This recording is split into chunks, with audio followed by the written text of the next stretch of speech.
Bonjour à tous. Alors dans ce chapitre, nous allons apprendre à prévoir l'évolution d'une réaction acide-base et donc grâce au cassé, prévoir si la réaction va être complète, incomplète ou impossible.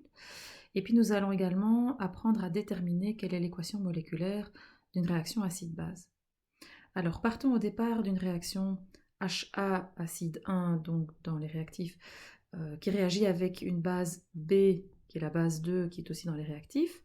L'acide perd un proton, la base gagne un proton, ils se transforment chacun dans leur conjugué. Alors le couple 1, HAA-, est caractérisé par un Ka qu'on va appeler le Ka1, qu'on a appris à déterminer dans le chapitre précédent. Le couple 2, HB plus B, est caractérisé, lui, par un autre Ka qu'on va appeler Ka2, qu'on retrouve chaque fois dans les tables.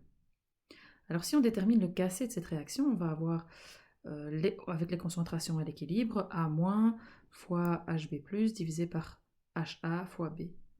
On peut remarquer que A- sur HA peut être exprimé par rapport au Ka1 et à la concentration en H3O+.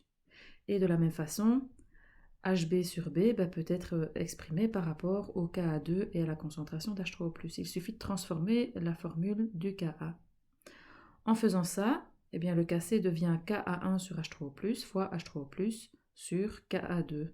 Et quand on simplifie, on obtient donc que le Kc est égal à Ka1 divisé par Ka2.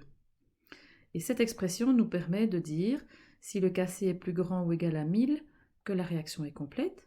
Si le Kc est plus petit ou égal à 1 millième, que la réaction est impossible.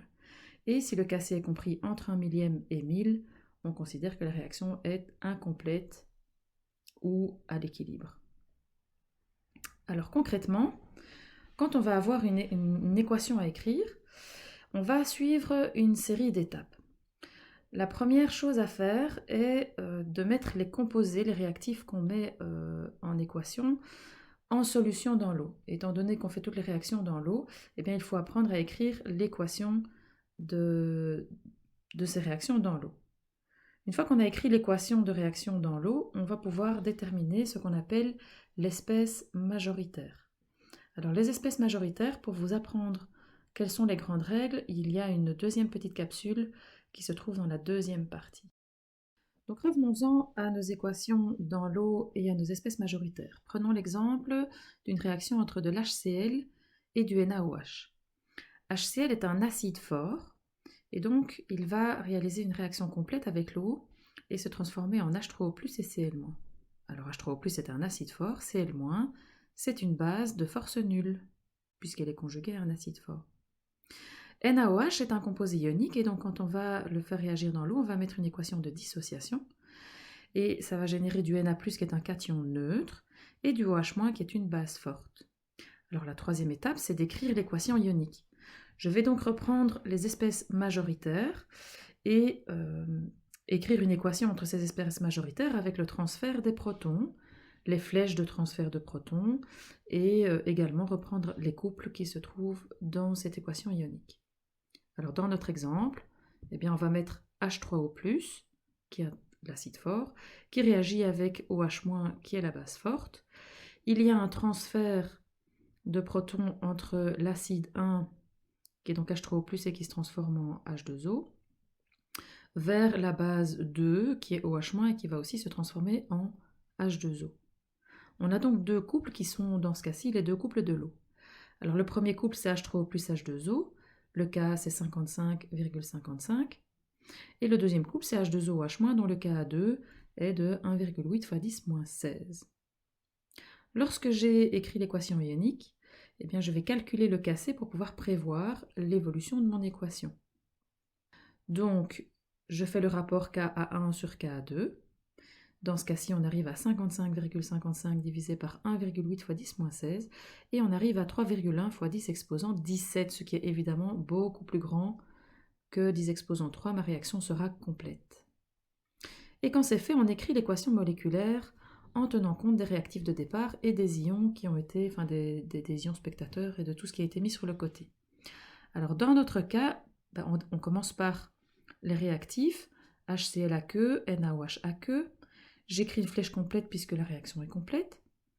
Et je regarde ce que j'avais au départ et ce que j'ai produit dans mon équation ionique. Alors j'ai 2 molécules d'eau dans mon équation ionique, mais j'en ai consommé une au moment de la réaction avec HCl.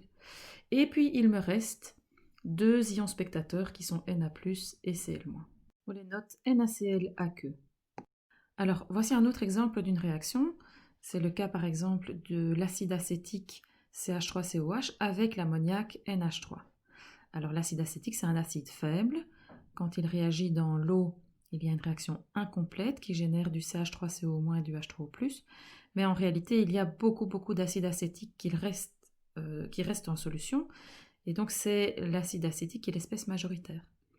Pour le NH3, c'est une base faible qui va, avec l'eau, faire une réaction à l'équilibre, qui va faire du NH4+, et du OH-. Mais cette base faible, en fait, va être aussi l'espèce majoritaire en solution. Je prends donc ces 2 espèces majoritaires, je les fais réagir ensemble. L'acide 1, c'est l'acide acétique qui va générer sa base conjuguée CH3CO-, et la base 2, c'est NH3 qui va générer son acide conjugué NH4+. Je réécris les 2 couples. Le couple 1, c'est CH3COH, CH3CO-, dont le Ka vaut 1,8 fois 10 exposant -5, et le deuxième couple qui est NH4+, NH3, dont le Ka vaut 6 fois 10 exposant -10. Quand je calcule le Kc, c'est donc le rapport entre le Ka1 et Ka2. Ça me fait donc 1,8 fois 10 moins 5 sur 6 fois 10 moins 10, et j'obtiens 3 fois 10 exposant 4, qui est plus grand que 1000. Ma réaction est donc complète. J'écris l'équation moléculaire en repartant des composés dans les réactifs de départ, CH3COH aqueux, NH3 aqueux. Je mets une flèche complète, et puis j'ajoute les produits de la réaction ionique, CH3CO, NH4 aqueux.